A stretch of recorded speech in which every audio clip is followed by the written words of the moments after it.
We know. What we done heard. Yeah, that's what he said. I done heard a couple pee. No, couple pee. How people pee. Because they go pee with their mic on. Oh, yeah. That is so weird. I know how a lot of people pee. I'm not finna. Y'all is not finna hear me breathe and take it. Look, we be sitting here and we be like. I'll be like, You should be like, your mic is on. No, I'll just let him have it. No. I'll be knocking on the door. Excuse me, we can hear you peeing. Right. We play pranks on people. Like, oh, you ain't drunk no water today, have you? Oh. Okay. That was strong. Strong flow. That just sounds strong.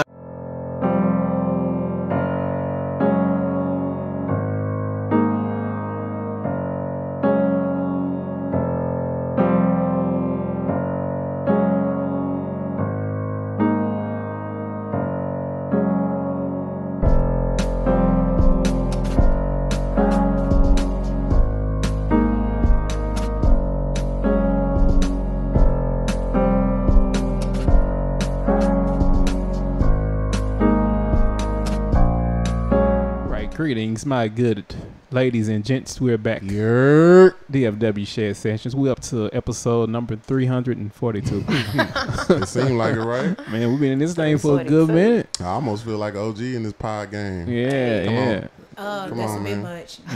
Hey, I almost feel like it, man. You still crawling. Hey, we award nominated and everything, man. You know what? That's what's up. We are. You know, so. Yeah, well, we here. I'm Lucius by the way of Loophole Beats. We got the beautiful Professor Mel Will. Hey. We got my good brother on with the mothership, brother J Ell Groove. Tis I. And we got a phenomenal guest tonight. We got Miss Monique Renee. Y'all clap it up for her one time. Oh, Mrs. Sorry. Mrs. Oh, well, Get it right. getting it right. All right. Get it right, Happy to get be it here tight. with you. Happy Yeah, to be here with y'all tonight. How's life treating you, Miss Monique? Mrs. Monique, how's life treating you? We're not gonna do all of that Right, all night. you Don't struggling, dude. don't focus on it. struggling. Because what's gonna happen is you're gonna make me nervous. Okay. So yeah. But life has been great. Okay. Excited. Just happy to be here. And you ought to have your chest puffed out, honey. You are a vet. Y'all are doing good, great things. And I'm just excited to be here tonight on this here couch. Okay, Yes, ma'am. we definitely appreciate you coming out tonight. Absolutely. Thank you. Yeah, we don't get many guests with that high boots to come in, man. Oh, well, you know what You know I what said. I'm Let saying? me pull them out. Boot game is crazy. Thank Gotta you, appreciate thank a you, dope thank boot you. game. Yeah. So let's start from the beginning. So how was you introduced into this music life? This music life, the introduction started a long time ago. I come from a musical family, so it's only natural that I did the same thing. I didn't choose it; it chose me. My mom, there you go. My mom and my dad are vocalists. And So they'll just when they were married, they'll just right in the blood. there you go. So even to go further than that, my grandfather, he is a baby of 14. And all 14 of them can hold down. Oh wow! You know the That was a vocal choir. ladder. That was a choir alone. Absolutely, absolutely. So in itself, it's just natural. I've been doing it forever. I was talking with my husband last night because you know naturally that was gonna be a question. Shout out to hubby in the building. Yeah, by the shout way. out to the husbander, love of my life. Husbander. Love of my life. Shout out to the hubby. I was in like, the what was the building. first song I ever sing? And it was a Mississippi Mass Choir song. All right. What was it? I know he'll never let me down. He's just a jewel that I have found. Hallelujah. So I was like, hallelujah. Yeah. There you go. You know it. You know Yeah. it. So like just being real small with a mic and just belting that out. That's how it all started. So real heavy church background. Real heavy. Real Gotcha. heavy. My grandfather is a pastor. Was a pastor, but he retired. And you know, we'll get into that where I'm at with that right now in life. But that's how it all started in the beginning. Then from going to do competitions in high school, I got in the gospel choir scene, and that was my first taste of what music was like outside of the church. I started singing in the gospel choir at the school with Terrence Mackey. Oh, he was our choir director. Okay. Shout out to T Mac. Okay. Shout out. So in He is high the school, sound man of Dallas. yes, Yeah. he is Yes, the he sound is, man for of Dallas. He's probably doing sound for this, and I just Probably. Right. He up there Jesus somewhere. Christ. He'll Yeah. come down the stairs being louder than Check me. my levels, brother. Right. Yeah. Shout out to the homie. But it started with him and really seeing what music could offer outside of my home church, because sheltered, and you can't, how it is when you just, it's your church and the church that you fellowship with. That's it. But music was strong always in my life, and that's how I got started. And I knew I wanted to do it from the minute the mic hit my hand. I was putting concerts on at the house with the teddy bears up on the fireplace. Okay. Putting the fits together. So it's just something that I've always wanted to do, and it's always been a part of me. So started in the church. Yeah. Okay. Yeah. So you being a Dallas native, Absolutely. Oh man, that was aggressive way you. Absolutely. Yeah. As you should be. Yeah. Nothing wrong with it. So, what high school was it? Or did you go to? Lancaster High School. Lancaster. Okay. Absolutely. Lancaster. Lancaster. Okay. Don't come around here with no Lancaster. No. That's not me, but that's what they say, Lancaster. You No, know it's what's funny Lancaster. is, so there's a Lancaster. I always grew up, when I moved here, the street Lancaster in Fort Worth. I always heard people say Lancaster in regards of that street. But anytime Lancaster came up, like it was town, Lancaster. it was Lancaster. Right. First of all, it's not Lancaster. It's Lancaster. There you Lancaster. go. Lancaster. Oh, excuse me, Lancaster. Minyards. Drop the Minions. Not Minyards. Lancaster. Minyards. It's Lancaster. Minyards. Yeah. Yes. Okay. It's Winn-Dixie. Yeah. Depending on how long you've been Oh, in Lancaster, the right. roots Yeah. of Lancaster. It's Exactly. Winn-Dixie. Oh man, yeah, I remember Winn-Dixie when I first moved here. Oh, I yeah. used to Winn-Dixie. say, I used to say Eckert. Eckert. Eckerd. I Oh was man, yeah. I was just going to say that, Mel. Let's take it back. Y'all remember Eckerd? Eckers. Listen. Checkers. Yeah. I remember. Check us all the good stuff. Man. Yeah, but Lancaster High School, that's where I really got the footing of, competition and just learning myself. Okay. Singing in a church, it's real simple, it's real easy, especially a family church. Everybody gonna love you.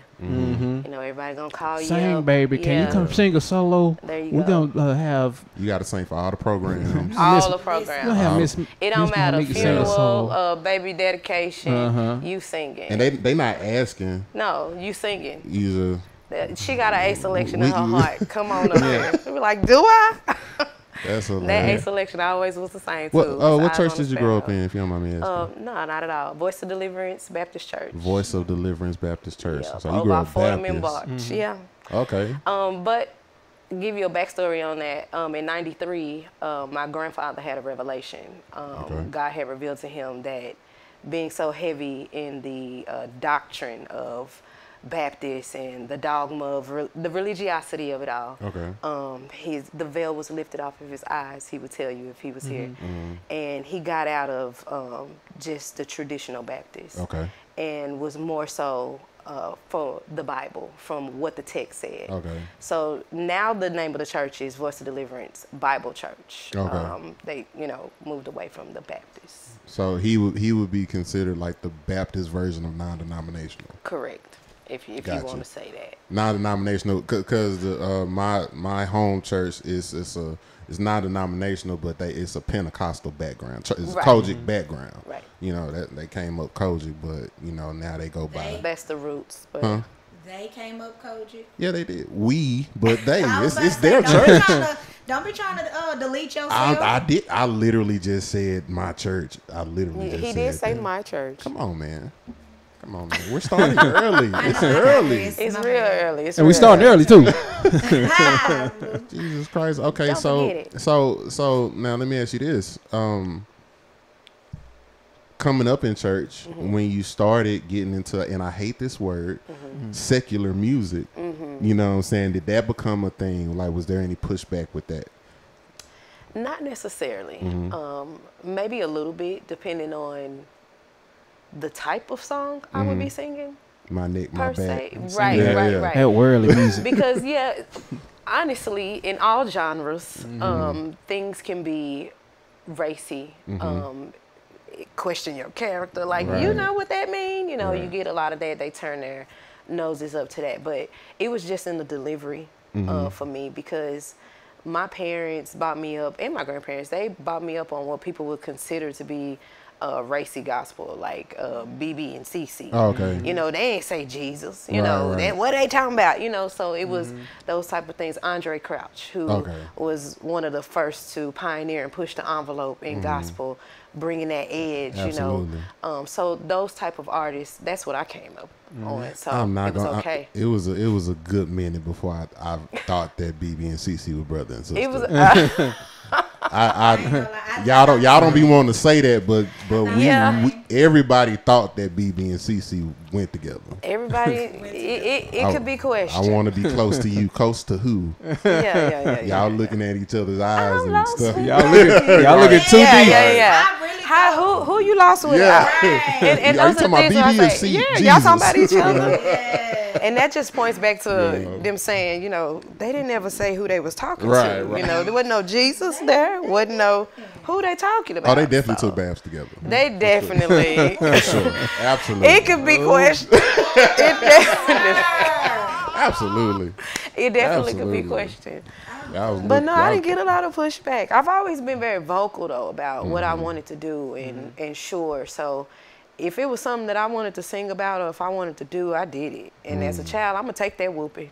I got you. Like I'm gonna take that punishment. that. If I feel like it was gonna be something that pushed the envelope or you know somebody wasn't gonna be happy about it, it's okay because all y'all made y'all's decisions to get to where you are in life. And I just want the same opportunity to do the same. You know, pray for me, Absolutely. keep me Yeah. covered, Right.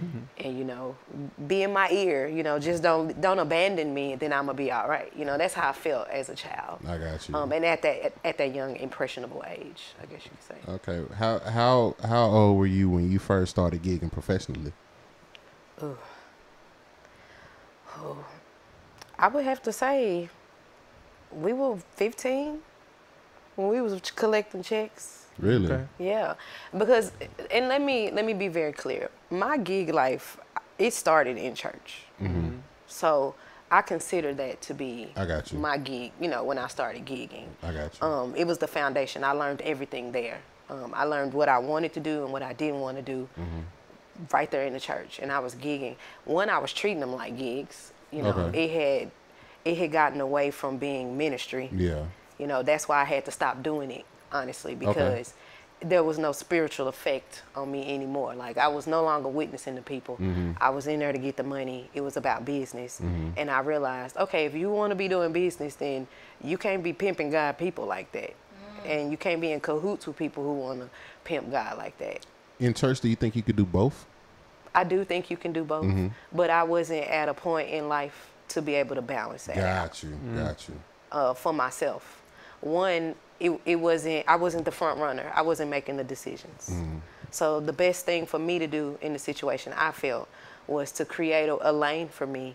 And for me, the best way to swim is to just jump in. Got you. And so that's how I got into secular music, I hate that or word, man. got into doing R&B and doing the club gigs, was because I was like, okay, let me figure this out and really do it for myself and build a better foundation to do what I loved, because I was singing in church continuously, not ministering anymore because of my love of music, period. I had got so far outside of the ministering part that I needed to find an outlet and a venue to where I was not jeopardizing my salvation. Got you. And because that's what I was doing, honestly. And I'm not speaking for nobody else in the situation. Yeah, you know, absolutely. just for me, it was just like, I just come in here to sing.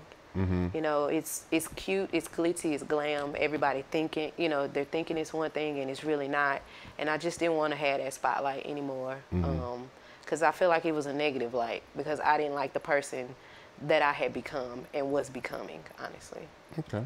Yeah. So, speaking of starting it as a business or you know doing gigs, do you remember your first paying gig and like what was that feeling like?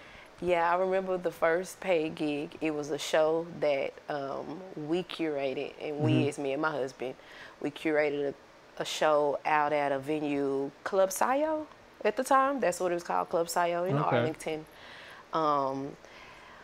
It was a nice restaurant / club, and they didn't do a lot of business there. So I don't even know how we ended up in the venue, but we did.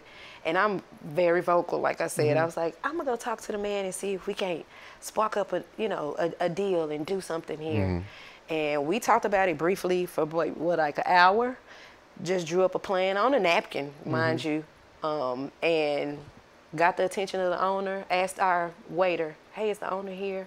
Somebody that controls, what goes on. Yeah, I sent him out, and it was an Asian guy. He came out. I can't remember his name. I wish I could, but he was so sweet. He was so nice.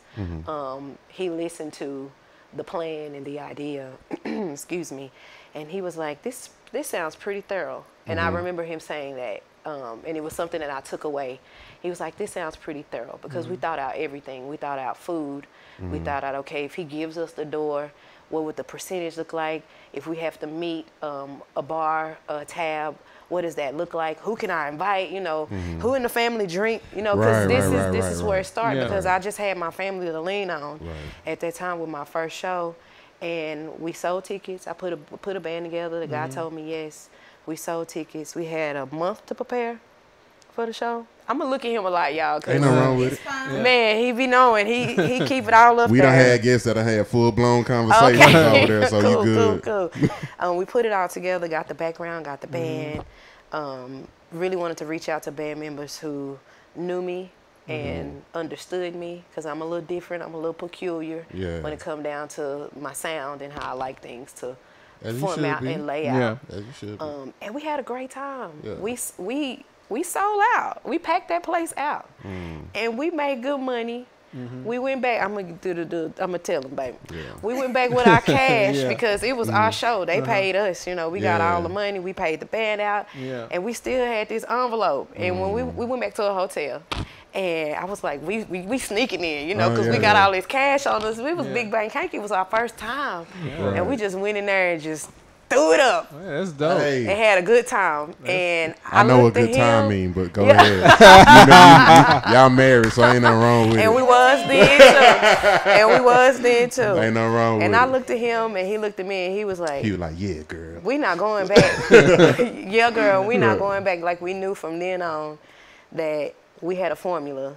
And that was we was gonna ride into the sunset. And this is the first one. That was the first one. Man, I think so. I think that's so dope, because most of us, and I'll say us. I mean, I got to throw myself in there too. Like, most of us, man, we go just looking for a venue. Can you just hire us? And the fact, first of all, and we gonna get into that in a little bit. The first of all, you said that you had this vision, and then you sat down with your partner, like, yo, I think we could do something in here. And the fact that y'all wanted to go into it as a partnership with the business, as opposed to you just being hired by the business. Correct. It's like, yo, we want to go in this thing as a partnership. And I think that's a thing that a lot of musicians and artists miss. They want to go into a lot of these venues just as, hey, I think I got a dope band, give us money. And that's it. But it's like, no, when you're establishing yourself as a business, you have to handle yourself as such and say, yo, I want to go into this thing because that way the venue don't own you. There you go. You know what I'm saying? You have a sense of ownership. You have a sense of ownership about yourself. You have a sense of control of what you do, what you don't do, what go in, what go out, stuff like that. And I think that's super dope that on your first go around. And about what year was that? That was 2009. Yeah, because that's when I You know what I'm saying? So about 2009, like, so since then, like, that was the start of where you're at. I think that's super dope, and I think that, like, that's something that a lot of musicians and artists should look at and be, and start doing for sure. You can't be scared, and that's what I like to tell a lot of artists. What I do now, I work with a lot of corporate bands, so I'm able to meet a lot of young artists, a lot of young musicians that don't even know their artistry yet, and I just try to give them those gems, because that was a learning curve for me. If you believe in yourself, even the slightest, you have to go 100%. Yeah. you won't cut corners with yourself if you're going 100%. All bets on me, all chips on me, because I know my talent and I know where I want to be with that talent. So that is a attitude that I've always had, and that's an attitude that I've always wanted to share with others. Like I know our first conversation, I was like, "What you do? What you into?"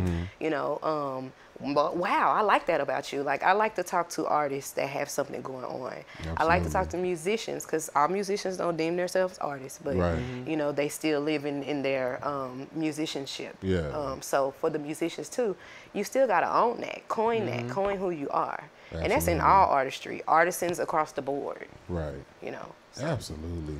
Yeah. So speaking, since we're in this artist thing, so do you have music out, or are you like do a lot of songwriting or anything of that nature? I have music out. Funk You. We was talking to Jay about that before we went live or started recording. Love the name. Thank you so much. That's like the hit single. That's my hit single. Funk You. It was a single that I recorded with Justin Lyons. Oh, okay. Justin Nice. Lyons. Yeah. Shout out to the brother. Yeah. Shout out. And penned by Tempest Barnes. Shout out to Tempest. Yeah. So me and Jay, we go back. Mm-hmm. We go back far. Him and my husband, they childhood best friends. So we re-linked up in 2016, 2017. Excuse me, 2015. It was further than that because Funk You came out 2017. At RBC Underground. Do y'all remember down in DFW? Yeah, I remember when RBC was dope. Yes. Yep. So it was, I think, Ashley Smith's birthday party that night. And we ran into him after so many years. He happened to be in town because, you know, at that time he was big over in Japan on tour. And it was instant. You know, we just linked up, got into the studio, talked about where I was in life. There was a big transition personally that I went through with weight loss and, you know, really solidifying the type of artist that I wanted to be. And then Funk You was born because that's where I was at. I was wanting to put all my sounds together from gospel, my love of gospel, my love of rock, my love of soul, you know, jazz. I wanted to put them together. And where do they all come together? Funk. So, hey. So that came about. So I had Funk You. It's out on all the main platforms. The official videos on YouTube. Y'all check that out. Justin also was creative director on that. Oh, nice. We shot it out of 3 links in Deep Ellum. Okay. So, yep, I have the pleasure to work with Perryon. I don't know if y'all know the Don Perryon. Yeah. Awesome producer. We have 7 tracks that we did together for my first self-titled EP that we did a while back. So you can check those out. Those are all on SoundCloud. I did some writing too. I do some writing. I've been able to do a couple pitches to some networks. Oh, nice. Always close, but never quite the cigar. But still, just to have that experience has been great. So yeah, I like to write. I'm really guarded when it comes down to my writing. Got you. Okay. Why is that? It's a certain vulnerability that I don't know if I'm willing to like totally share. Okay. You know, I've shared it a little bit. Are you saying this as far as like yourself or writing for other people? For other people. Okay. Yeah, for other people, because it's easy for you to translate the words that you're trying to say. Yeah. But when you're writing for other people, those writing sessions, they can be intimidating. You know, especially when you want.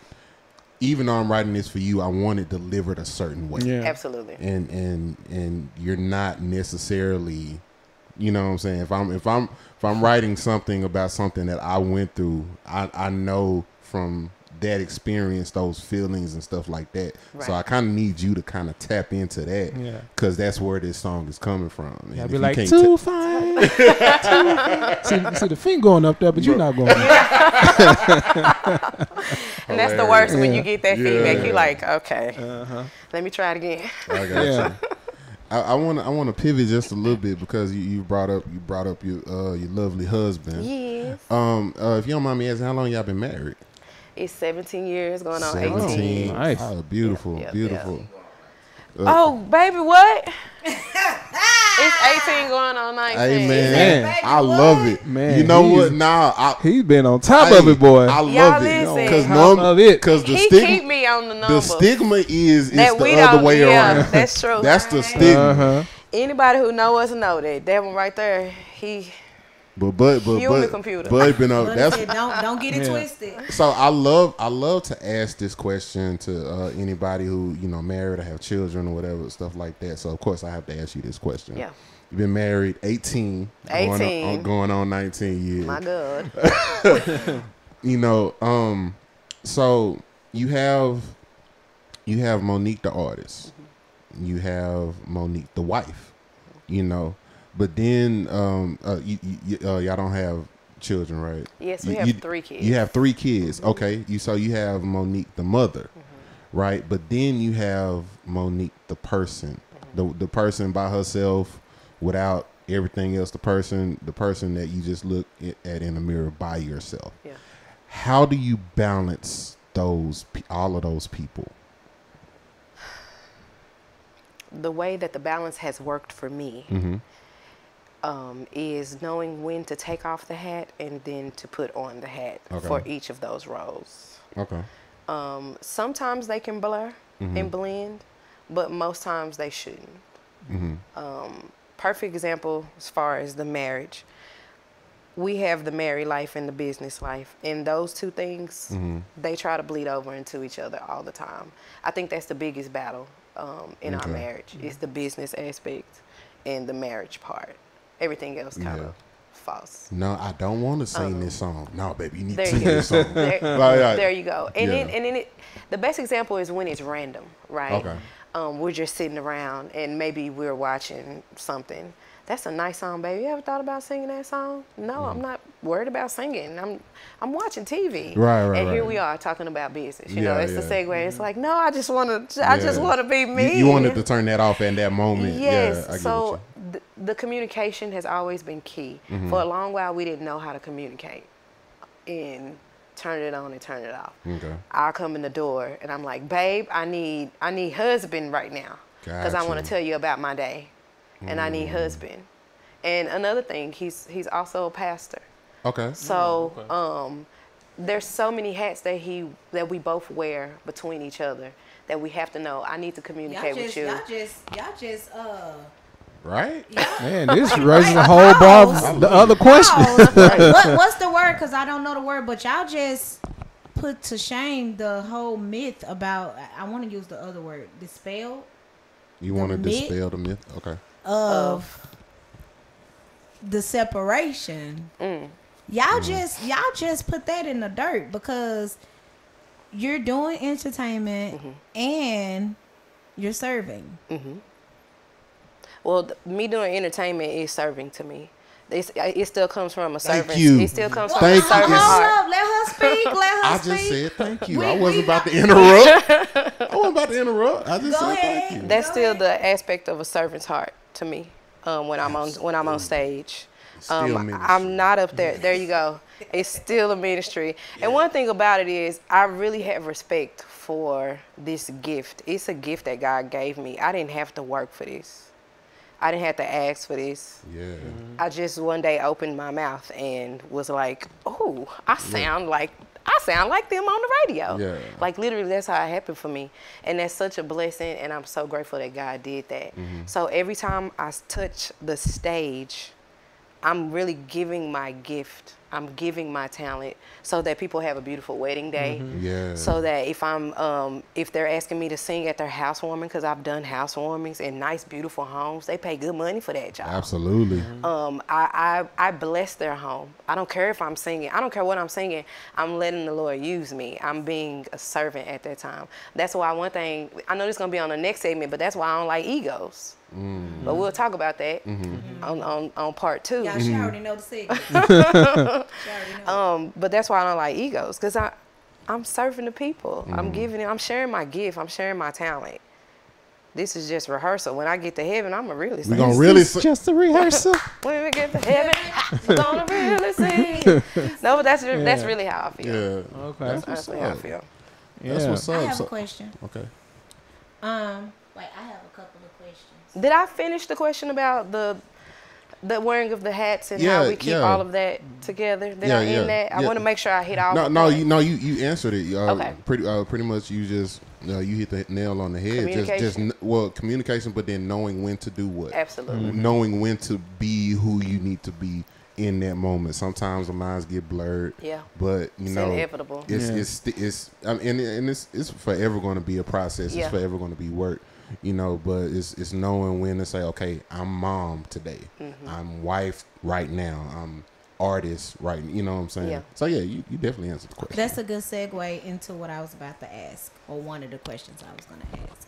So, because I was stalking you just now, and I sent you a friend request. Okay, I'll follow back for you. Shameless. I don't care. Hey. Ain't nobody shamed. None. No need to be shamed. I'm follow back, okay? Listen, because you're really dope. Thank you. Noticed you had a birthday, February 5th. Second. Yes. Sorry. That's okay. So talking about putting things in perspective and in the rightful place, most entertainers are performing on their birthday. Mm-hmm. Did you do anything special for yourself since it was your birthday? Mm-hmm. And then 2, how did you celebrate your birthday? Okay.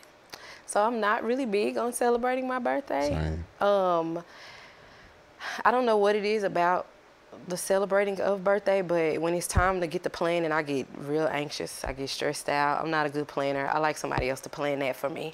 Mm. You hear him, he agrees. Because he's asked, what do you want to do? What do you want to do? What do you want to do? Like, don't ask me. You know what I like to do. I don't know if I want to do anything, just because it's always pressure. I don't like the pressure. Yeah. But I'll celebrate myself with a few people. I don't mind doing that, but I'm a last minute girl. So what I did was I didn't gig on the day of my birthday, which was actually a Friday, but I gigged that Saturday because it was good money and I wasn't going to pass that up. Mm-hmm. Okay. And then on Sunday, we rented out a couple lanes at the bowling alley because I love to bowl. Yes. Challenge me. Okay. I got you. I love to bowl. I love bowling. That's and we cute. Went bowling. We just that's real cute. Sent out a text to some friends and some family members, and whoever could make it, come out and celebrate with me. And we was out there for a couple hours. That was it. That's dope. Okay. I don't like the stress of, certain things. So we're going to Dubois. Right. You going to maybe at 40. Now listen, I just turned 39. Okay. So it was a little awkward trying to plan something big. Yeah, 3 kids. Good. Thank you.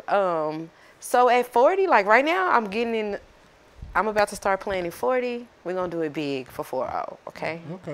But all those in between days, I'd be like, we can just go to the movies. We can just, because I don't go to the movies often, but I love to go to the movies. Right. So for me to be able to go, because I'm always gigging. If I'm not gigging, one of my kids gigging. Or I'm supporting a friend that's gigging. Okay. Or I'm doing something at the church. You said one of your kids gigging. So my kids are older. We have a 20-year-old, we have an 18-year-old, and we have a 15-year-old. She'll be 16. Okay, so I started early. Yeah, we started early. My granny said, you done started, go on and do what you're going to do. And that was the best advice she ever gave me. Pass the pull out. Come on, man. He said pass the pull out. Come on, man. He said he wasn't no pastor. Don't do that. He wasn't no pastor. Hilarious. Yeah, so they gig. Okay. What do they do and play and all that? The oldest son, he plays drums. He goes to Loyola, New Orleans. That's where he is there for business, music, excuse me. And middle son, Booker T. He's got a lot of offers. Oh, nice. And he plays sax, alto to be specific, but baritone, soprano tech. He both plays those as well. And then our daughter plays French horn and trumpet. French horn and trumpet. There you go. So y'all just got music all through y'all bloodstream. Yeah, we're trying. That was my love language, so I need everybody to speak it. Let's go. So let me ask you this. Because you've been in the game for a little bit, you and your partner, y'all been in the game for a little bit. Do y'all find yourselves being a tad bit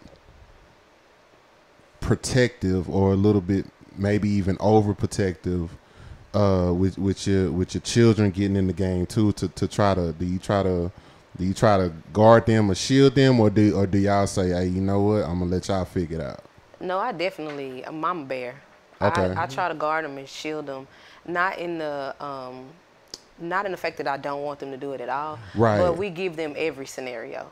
I try to give them what I think might happen, what could happen, worst case, best case. Yeah. And between the two of us, I think we cover all the grounds. Cool. I love it. And of course, there are going to be some that we don't, Right. you know, and then those are the things that they just have to learn. But I try to make sure that they're very prepared and equipped and knowledgeable about what this industry portrays. Okay. Oh, yeah. That's dope. I'm gonna throw a curveball real quick. I'm ready. I'm gonna throw a curveball real quick. Your husband is a pastor. Are you a first lady? I'm not a first lady. I'm the only lady. So I go by Lady Mo. Okay. So the members call me Lady Mo. Okay. Cause I recently saw I forget the dude. I'm sorry, I'm just loving And let me say this. Yeah. That I want to be very respectful to all the beautiful first ladies out there, those that love their first ladies. Right. It takes nothing from that. It's just what I respectfully want it to be called. Absolutely.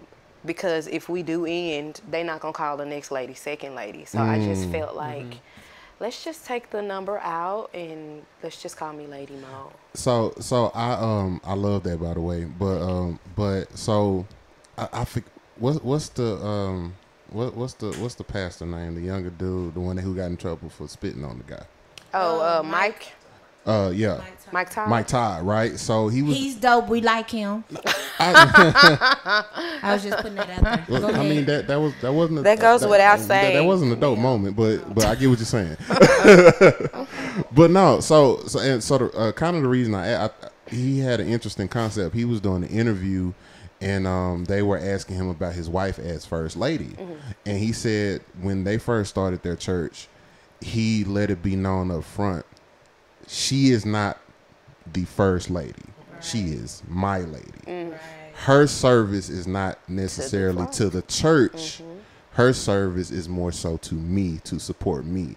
So she is not the typical, yes, she is my wife, she's here with me, but she is not going to assume the typical traditional first lady role that we're used to. Right. So you're not going to go to her for this, that, blah, blah, blah. You know what I'm saying? Correct. We have people in play. We have someone over a women's ministry. We have someone over single ladies. We have someone for those things that we would normally deem the wife of the past. You know what I'm saying? Right. So I thought that was a not only interesting concept, but a dope concept, because you know, like it's like just because you're married to a pastor, doesn't necessarily mean that his calling is your calling. Right. You support your partner. You support that partner, but what they're built for might not necessarily be what you're built for.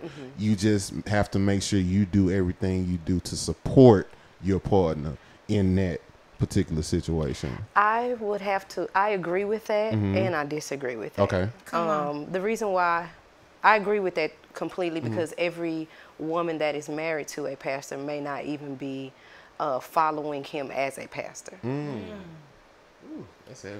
Girl, you just said a hit. So with that being said, that's why I agree with you. She shouldn't be delegating all those auxiliaries, right. Because she can't speak on that point of view. Right. He didn't find her at the church, and the church not in her yet. Okay. But that's just speaking to those. That's just that. Exist. That's that. Yeah. Right.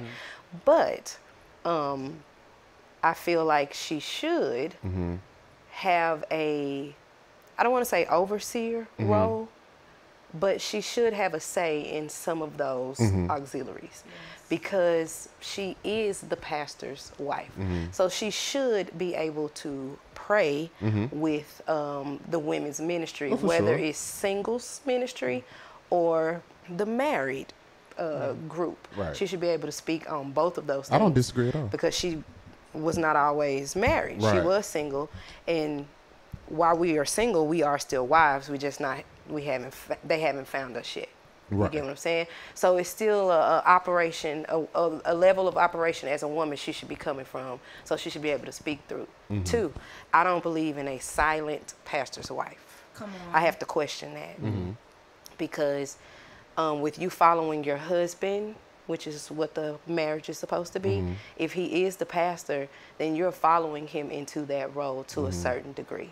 Not just for support.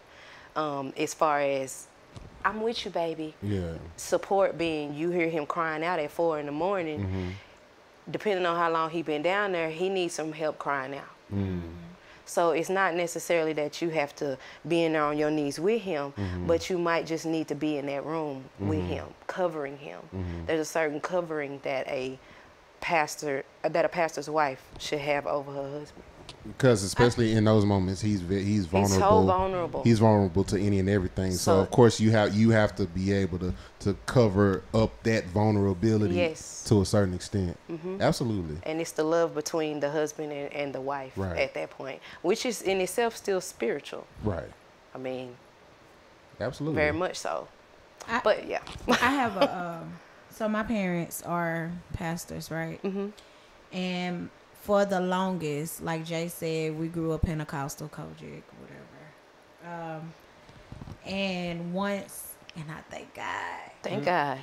Thank God that he touched my dad and was like, hey, it's not about a category in religion. It's more so about you just giving people Jesus. So we dropped the whole Kojic thing and went non-denomination. Non-denomination, and then his sermons got longer. Okay, get up off my dad. Are you I'm about to close. Wait. Take it. Wait. And don't put him on the spot. So my dad, he had a revelation, and my mom. No, give him one, like for real. My mom, she wasn't secular, but she traveled and did some recordings for different people. Singing different and everything. Artists, okay. She was an artist. She is an artist. Okay. But when my dad started pastoring, first she had this whole mentality. He called you. He didn't call me. Right. Type of stuff, right? But as time went on or whatever, she began to start serving alongside of him. Following him, but also serving alongside of him, with direction of God and of course of him and the ministry and the vision. And so my dad one day woke up and he was like, you're my first lady, in title wise. He was like, but I really see you as a co-pastor. And my dad changed her title to co-pastor.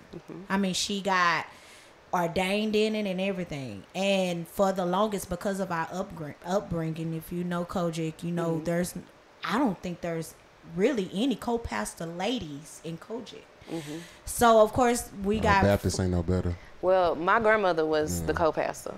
To my grandfather, and so I understand that. Yeah, so they got flack, when absolutely. he pronounced her as the co-pastor or whatever.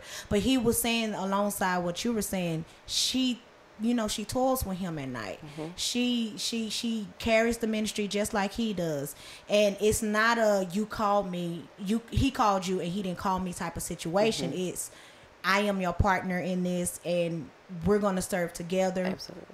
Write the vision, make it plain. I know what the vision is type of situation. And some people didn't like her being the co-pastor. And she does have a say as well. And she does have a say. She has a lot of say. A lot of either she has a lot of say or she says a lot. One of the two. One of the two. But either way. Right. So something is said. My question with all of that is, and I'm going to say this and get off of it because it ain't about that. No. But it's part of your ministry, right? So is there ever a time where you feel the responsibility of your ministry is greater than you being the lady and you being Monique Renee in your on stage or whatever? Do you ever feel that time where, man, I really have a mission or a purpose that God really called me to?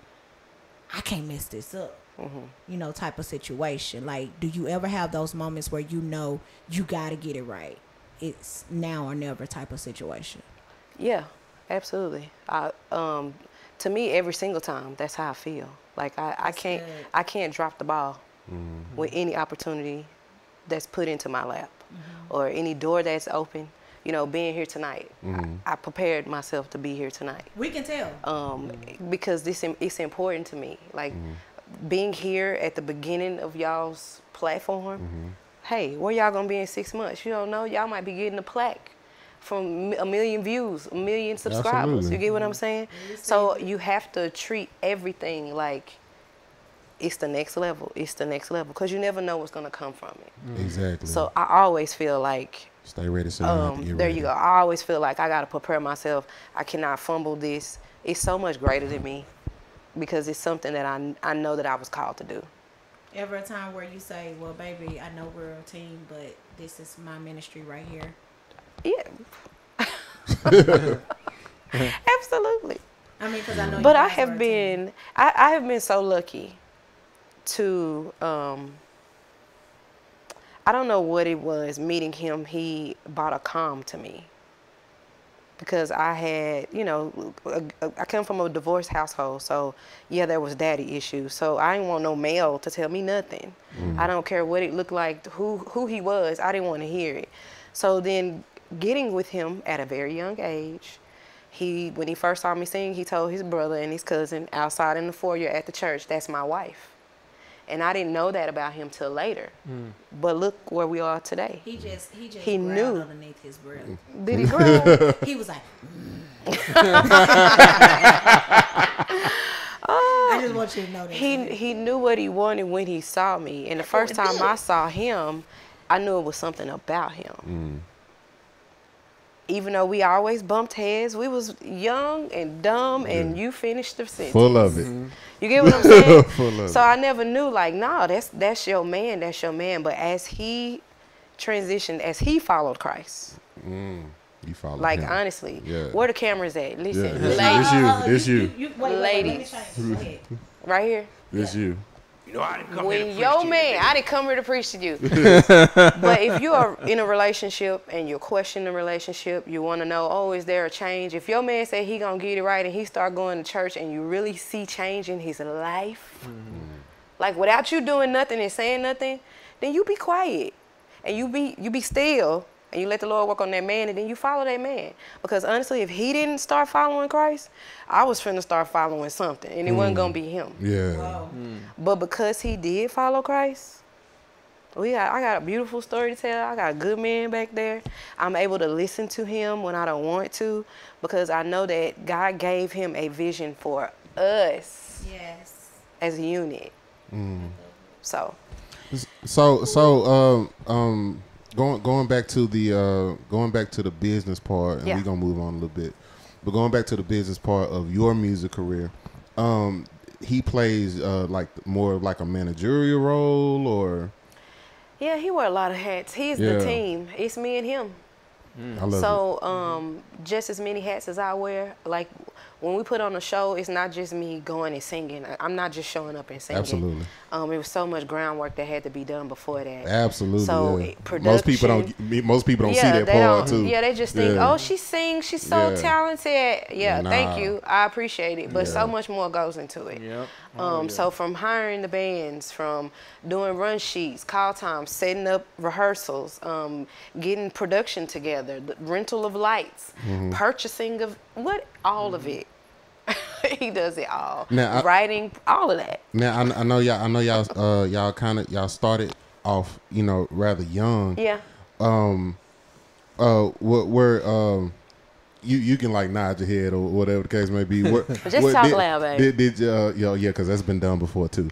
But a question for you: were you already knowledgeable about at least some of the? Because there's a point to my question. Were you already like somewhat knowledgeable when it came to the music entertainment game?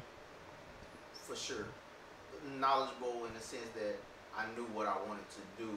You knew what you wanted to do. I knew what I wanted to do. So I always thought I was gonna open up a lounge, a club. Okay. Where there's gonna be live entertainment. Got you. Right. So when I seen my wife, I was just like, man, the Lord just gave me a vision. You see how she melted just now? That's beautiful. I love it. When I see she said, "Oh." Yeah, it was just a vision. So even from day one, we was like she said, we was immature, so we didn't see the big picture then. Mm-hmm. But you know, I just seen something in her. I kind of lived vicariously through her. I got you. Because I had my dad was a producer. Okay. So I seen my dad, even though he wasn't present, he sent us plaques, he sent us CDs, you know, I always seen him in the studio. And my grandmother was an entrepreneur, she had an antique store. So South Dallas. like, y'all just come on, man. All in the family. Y'all just got it all. That, you know, that mentality. I'm an entrepreneur, so when I see my wife, it was just this, hey, I'm the manager, you the artist, let's get it. Got you. Okay. And so because that my question was going to be because this is a thing that I found out about, you know, some relationships, right? A lot of times when Lucius Lion's empire, right? Hey, we trying. You know what I'm saying? So it's like a lot of times when artists meets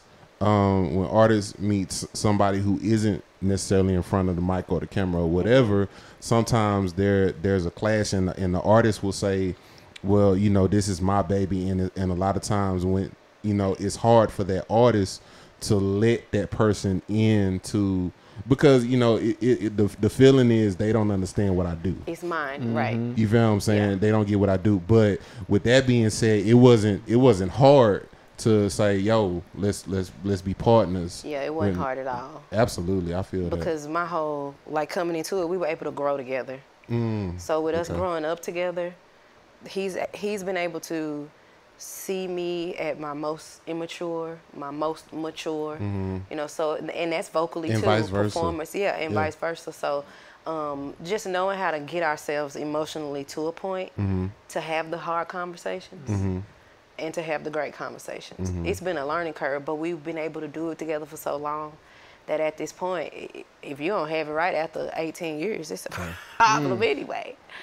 So what was that very first? Cause as artists, we've all had our not so great nights. What was it like? And then you have the manager who has to be honest. Right. What was that? What was that? Can you think about the very first time when you walked off stage and he was like, "Baby, that wasn't it." Yeah. Like, was that hard to accept? Because this my husband. He's supposed to ride, right? He's supposed to say everything I do is killing. And I don't have that luxury. That's never going to be. He's never going to lie to me. But that's dope for you, though. Right. Absolutely. I had to learn how to. Again, that's that hat. Yeah. Because he'll tell me one thing, and I'll be like, okay, so how did my husband feel about the performance? Let me know how he felt about it, because he has to give me from the manager's point of view, business-wise, how we can clean this up. Don't do that when you go back up there. Right. Like we had from the studio to coming to do podcasts, those conversations I had. But hey, it is what it is. Yeah. That's how I get tough skin, and he's never going to let me be, excuse my language, ass out and looking a fool. Yeah. We cuss up pretty because good. I didn't know what words we could or could not say, but ass is just safe for me. So I put that one out there. Right. But he always gives me that hard feedback. Like I have to have it. But then he give me but you look good, babe. Yeah. You know. Do we have if you and we're gonna get into social medias in the next segment, but if you ever go and follow Miss Monique on her social media, her stage outfits, they be popping. Oh, thank you. Do he ever help you pick out an outfit? Do he ever be like, listen, wear that one? Yes. Yeah, that you showing a little bit too much ass, as you say. Too much ass. Is it? Some of my dopest fits are credited to that handsome man back there. Dope. Yeah, that's some what's of my up. dopest fits.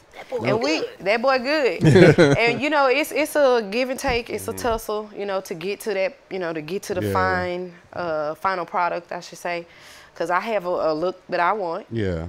But then too, his eye is just not pleasing for him. Like when he look at me, he's just not looking at what he want to see, but what's the best product because we selling something here. I'm a brand. What's the best thing to put on stage and in front of people? Keyword brand. And he keeps that in mind. He keeps me in check because again, as an artist, y'all know how we get. We get in our feelings, we get in our bag. I'm wearing all black today. Like I've literally done that. And I want to look a mess because I feel a mess. I want the world to know. Yeah. But that's what I wanted to express. And he like, well, babe, let's be organized mess today. Yeah. Let's put this tote with the bag and maybe a scarf to, you know, just cover your face and just be dramatic and be mad, you know, but have a prop. Right. You know, that's him. With me, I'm just grabbing my shit and let's go. Yeah, that's a great balance, though, man. That's a great, like in a partner and in a manager. Yeah, you know, also being able to separate the two. You know what I'm saying? So that's dope. Let's pivot real quick. Pivot. Double dribble. Cause they don't call traveling no more. Jesus, these refs are trash. Trash. Private Orchard Band. What is that? Private Orchid Band. Orchid. I said orchard. You did. That's okay. It's like question. Yeah. Hey, me yours. Hey, there you go. Listen. Question. Yeah. So let's talk about what is that for the people who don't know. That is a corporate band. It's a band that I put together under the Monique Renee Entertainment umbrella, which is my business, my company, LLC. Yes, ma'am. Come on. I love it. So it's the first private band, corporate band that I put out. I will be releasing others. Okay. But that's the first one out. Really, with all the knowledge that I've obtained in the clubs, on the circuit, and working with other corporate bands. Of course. How I met Lou. I took all that knowledge, and now I'm doing it for myself. I'm trying to create an avenue for me to do what I really love to do with the people that I really love to do it. Right now, the corporate game is kind of saturated with a certain look and a certain sound, but I would really love to change that up a little bit. How long have you had that in the works? How long has that been a thing? We released the band and all the footage and everything last year in June. Kind of was the introduction, June 2023. But it's something that's been in the works for a couple of years. Okay. My number one thing is when you're trying to start a business is you get experience, right? Absolutely. And then you want to know your target audience. So those are the pieces that I worked on first, and then I went guns a-blazing. What made you choose that name? Because I want it to be something that when you see it, when you read it, you feel luxurious. Like you feel the looks in that. Yeah. And it didn't have to be one or another thing. Okay. You know, Private Orchid, the name, it brings a certain elegance to any venue, any event, just by the name alone. So even if it's me, just a three-piece. I definitely think fine wine. Yes, exactly. Off top. And I'm a wine girl. I love the wine. We talked about that a little bit. So that's pretty much where it comes from. I just wanted something that would last, something that would be sexy, because I'm all about sexy, and that's something that would transcend and translate across the board. That's beautiful. Nice. That's what's up. I have a question regarding your brand, right? Yes, ma'am. Because I was stalking you. Okay. We do our research here on DFW Shed. They do. Your content. So while you talked about Funk You, I looked at the video right here. Okay. Without sound, but okay. Of course. So I looked at Funk You. I looked at some of your boomerangs. I looked at your pictures and. Bless you again. You got one more. You all right? I'm good. It's always Lou. It's always a couple, man. It's always Lou. I thought it was going to be me tonight. I gotta sneeze. That's okay. Lou. Hey man, my eyes been good. I've been the whole year without my eyes. Running? Y'all gotta give me credit. Year, but I would definitely say 6 months. Y'all gotta give me credit. Y'all got credit. I'm proud of you. Okay, all right. Anyway, as you were saying, and you replaced it with sneezing. Okay. Right. This is the first time I sneeze. You right. I'm gonna sneeze next. No worries. You right. So my question is allergy season. Exactly. After looking at, I look at the abstractness of your pictures and how you're not taking normal pictures. You're leaning a certain way. You're doing a certain pose. You're in a certain environment. Like, I'm looking at all this, and I just want to know, from your outfits to the scenery to Everything else. Is your husband the one oiling you up? During Okay. Do we have to ask that question? It's a yes. Since it is a joint venture, who comes up with the concepts? Because you definitely, when you look at the videos, when you look at the pictures, it looks on purpose, number one, and then number two, it looks intentional as far as like what you're trying to project. So who comes up with the concept? Content is very dope. Very dope. Like it's pouring out of your photos. Thank you. It's just there. God is with you. Thank you. You know, and I need him with me at all times. Who comes up with the concept? Is it a joint thing or is it you? Yeah, it's a joint. It's a joint effort for sure. But what we both try to do is, when we're going to do a shoot, we always sit down and say, what are we trying to portray? When somebody looks at this, what do we want them to feel? Am I trying to pull out some happiness right now? Yeah. Am I trying to pull out, more sensual vibes? Some horniness. Yeah, because, sometimes you got to tease the people. The people need a tease every now and then. Listen, I'm a photographer. This is a real conversation. Yeah. I was just going to say, most of my content, the photographer is my cousin, Tarina Terry B. Photography. Check her out. She's tagged on most of the stuff. She's really dope. I'll allow it out here in these streets. What, you don't usually allow a tag? Or? No. I mean, I allow a tag. He's salty because he's a photographer. I'm not salty. Boo boo. I'm not salty. It don't change you being great. I'm not. That platform is big enough to share. But hey, let's get together. Let's do something. I'm with it. Okay. I'm with it. For sure. He can oil you up all day. All day. You gonna make me be loud on this microphone? Okay, so your cousin is your photographer. Yes, she's my photographer. Love her to pieces. But there's an understanding. It's an automatic chemistry amongst the three of us always. And that's especially when it comes to creating content. That's very important. I'm very awkward behind the camera too. I know y'all might not see it and you might can't tell, but I am. Listen, so I see it all the time. I've taken. I had one photo shoot. where the husband was supposed to be involved.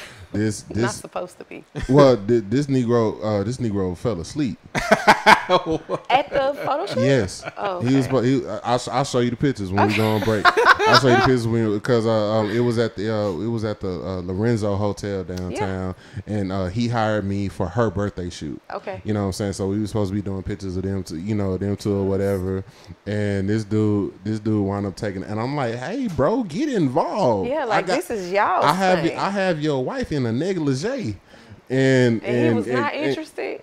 Never. Listen, never. I have your wife here in a negligee, and you dozing off, and it was he trust you.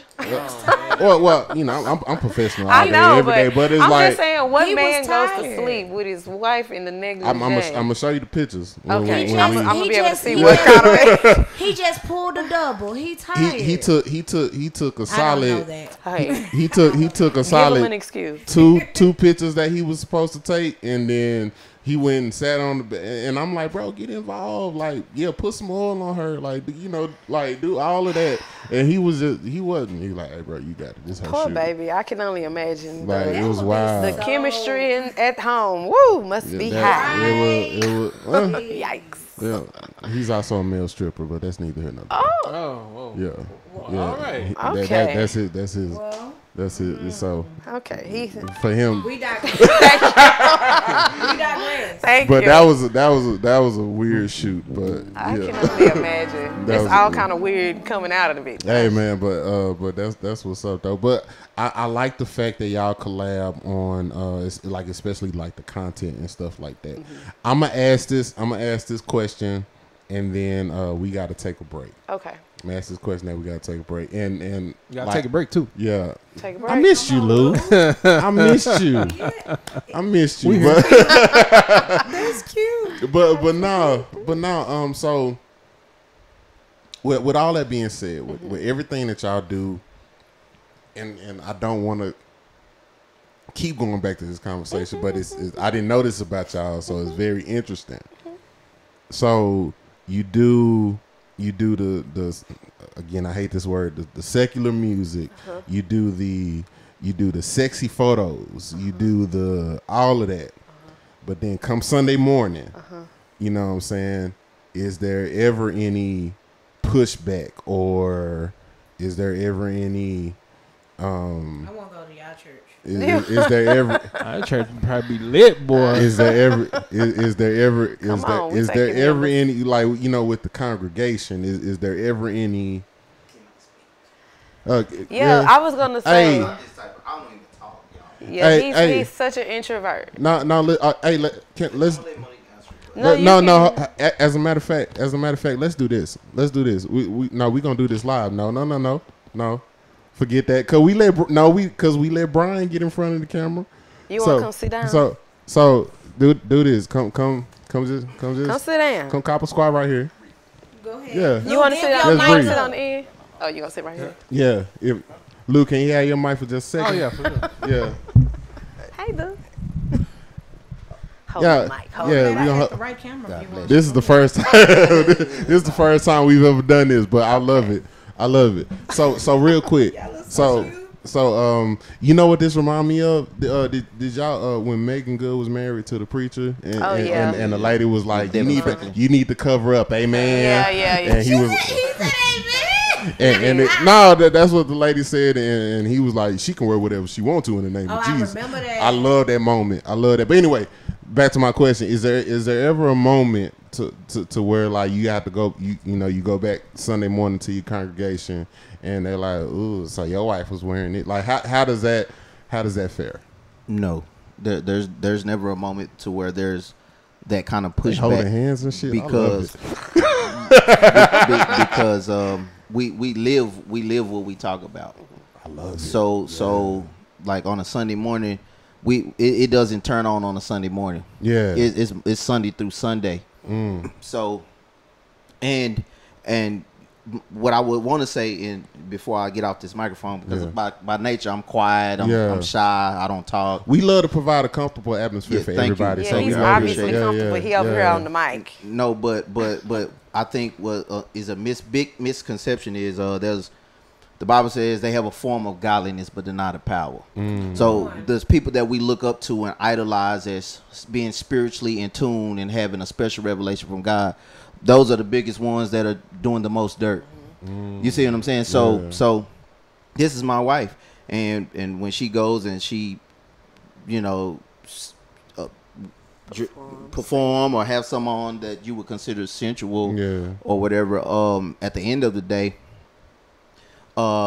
she's able to do that. She's married to me. You know what I mean? She's not exploiting herself per se. So that's just something that, and nobody's ever challenged me or challenged her in that aspect. So that means y'all have a congregation that truly because follow we live it. That's the thing. We live it. It's not just and if you ever come to it's the Lord's church, because it's not my church, and that's another thing. Like, this is not my church. I'm just a vessel being used to speak truth. Go ahead and shout out the church real quick. Voice of Deliverance Bible Church. Location? Lancaster, Texas, 206 West Park Place Drive. Already. Yes. So we're living it. It's not a form of religion. It's not, because we get so religious, we get so spiritually deep. Everybody, so deep, you're digging your way right. But nobody's reading for themselves. Nobody's reading for the Bible says, study and show thyself approved, being a workman not ashamed, rightly dividing the word of truth. Listen, if people don't speak up for what they know is right, and this is why we're at the point of where we are, because don't nobody really know, because you've been listening to Bishop for all this time. My bishop said, but did you look into it for yourself? And I'm not justifying anything. It's a lot of people that would disagree. It's a lot of people right now will say, well, your wife is in the club. Well, she's saying secular songs and this, that, and other, but you listen to them. You go to the club too. It's just she's on the stage, you in the seats. What's the difference? You know what I mean? Like, and we pick apart, we all, if you got a 9 to 5, 9 times out of 10, the CEO of that company is a Satanist. The owners of the company are Satanists. You got your money in a bank that doesn't push God, and matter of fact, they are antichrist. So how can you don't justify and pick apart to me? Don't cherry pick to me. Like, let your fruit. The Bible says you will know them by their fruit. Let your fruit speak to what you're living and what you proclaim. I hear you. Yeah, so that's just where that is. But we've never had any pushback. We've never had anybody challenge. And As I'm sure a matter of fact, people be hiring me for church gigs and get mad when I come sing church music. I be like, wait, what? What did you want? What did you want me to do? It was a church event. They was like, no, we wanted you to sing a little love, a little shaka. It's like, you did not say. So you didn't say that. And might I make it clear that I say this with care for God's people, because I love God's people, and at the same time, I'm just me. I didn't ask to be a pastor. It kind of happened. It kind of just happened. That and that's what most likely make you righteous, because it be those folks that just that's try to bulldoze their way yes, in certain positions, you know. Yes, what I'm sir. saying? That's where my step back came from, because I was hot and heavy. Like, I was going hard in the city. And then in 2019, I got a mic on. Yeah, she got a mic on. In 2019, look, always looking out. I stepped back to support him because the calling was there, and he answered the call.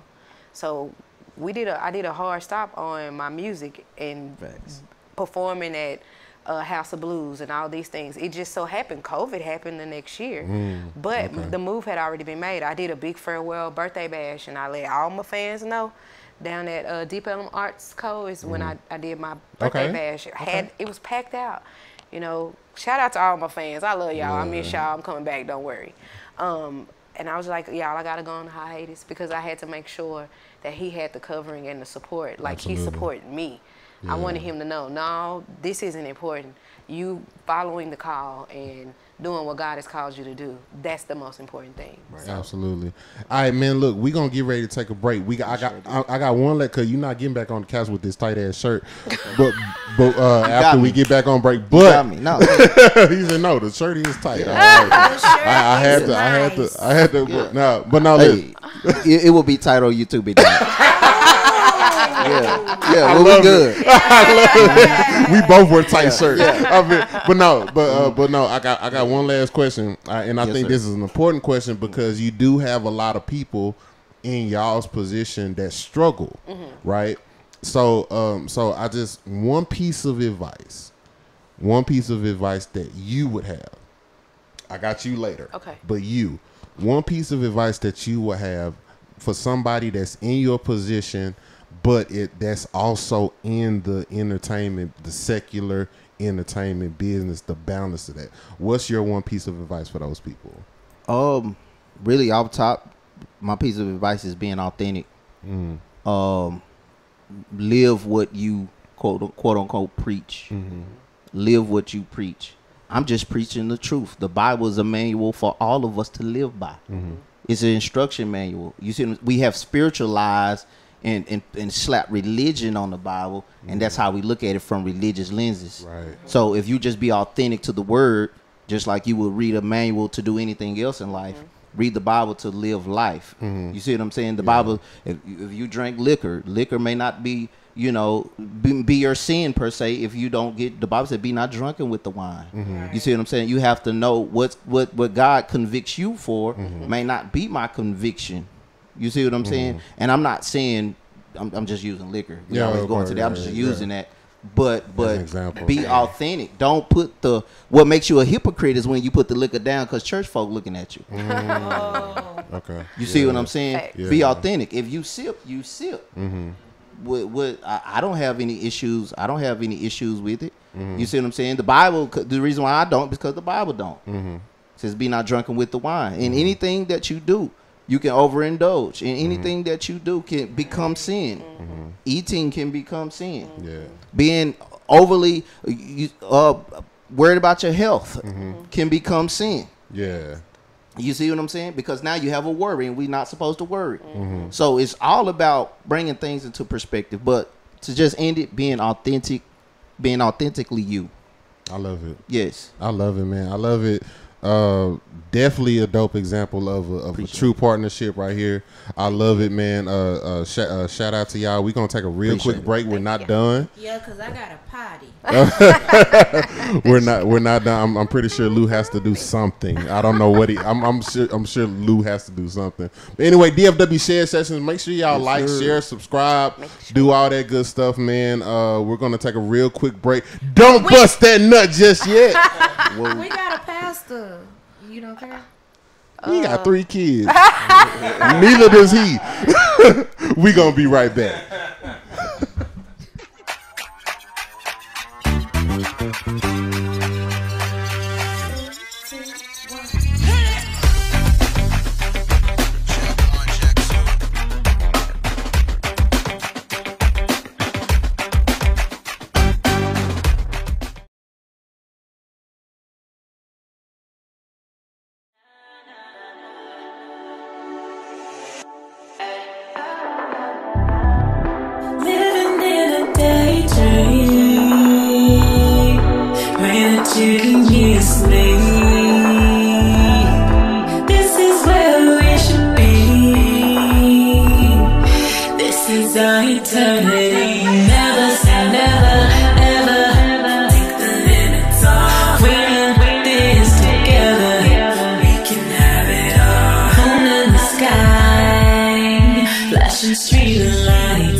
Finally we're here and this is not a dream.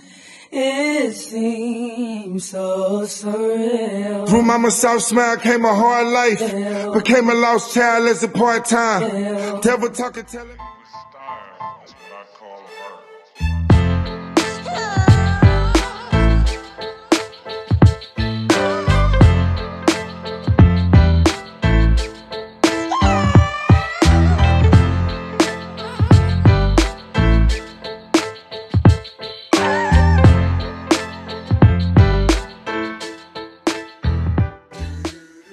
All right, ladies and gentlemen, we are back. We had to take a quick pause for the calls, man. Well, Jay, bro, I think this is the best one. Listen. I know I've said it before, but I really mean it this time. I think this is gonna be the best episode.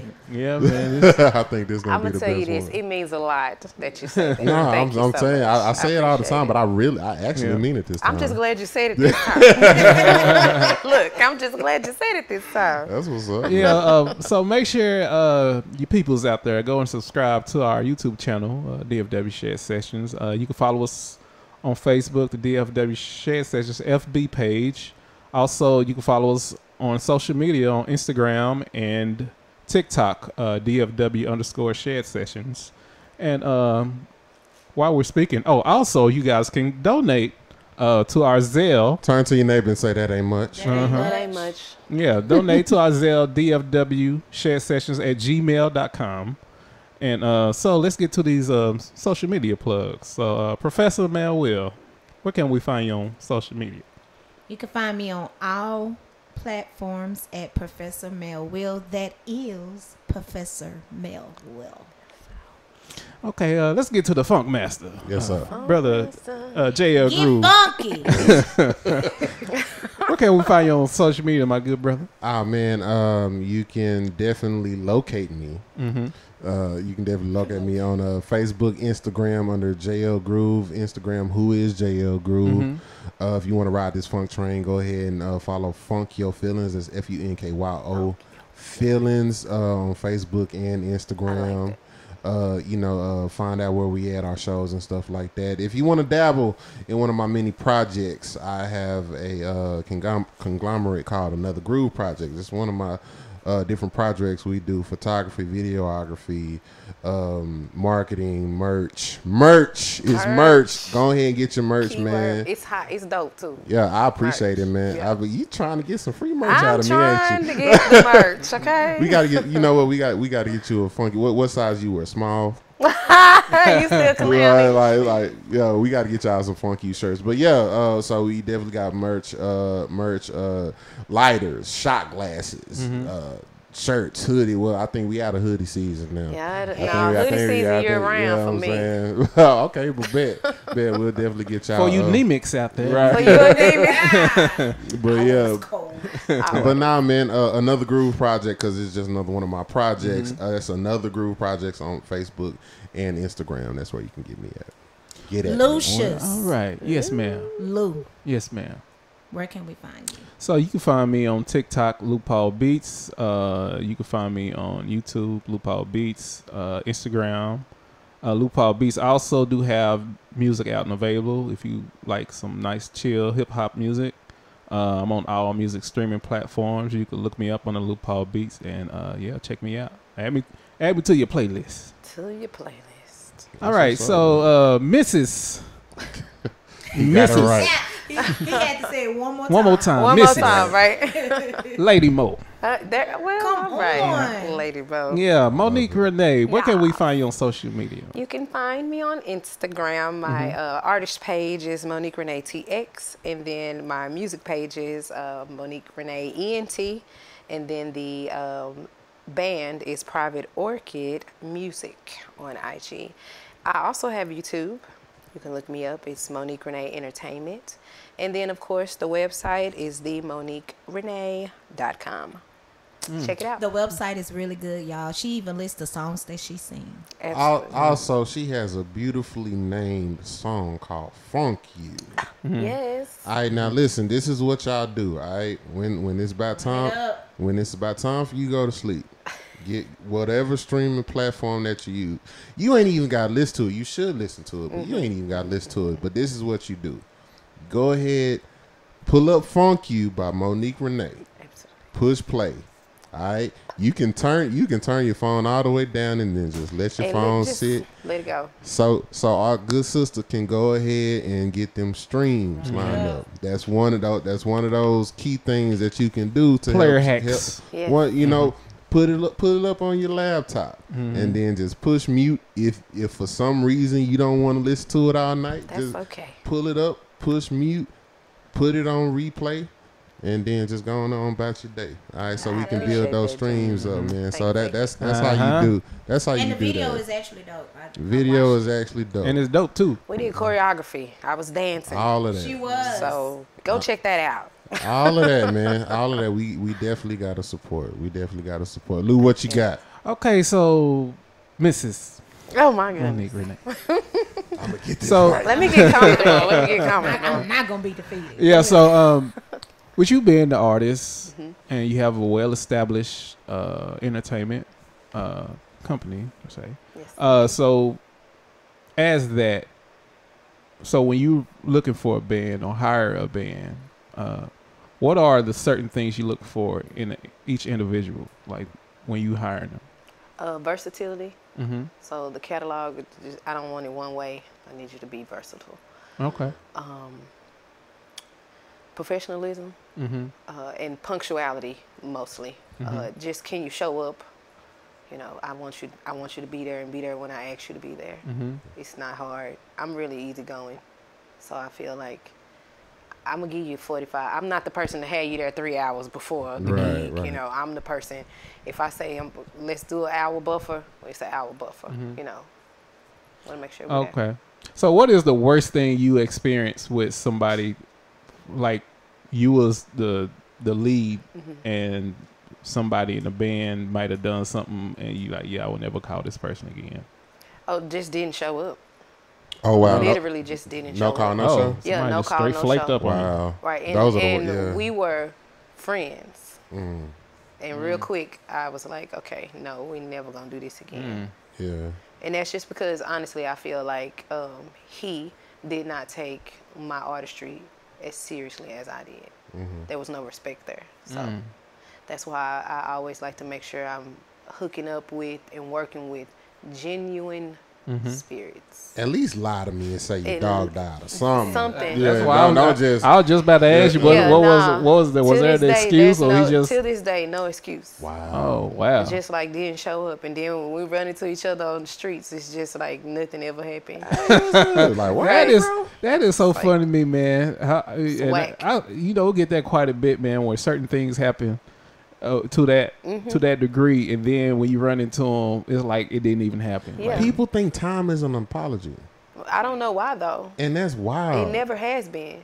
That's wild. That's not even a standard that they accept. But they want other people to accept that. That's Absolutely wild. not.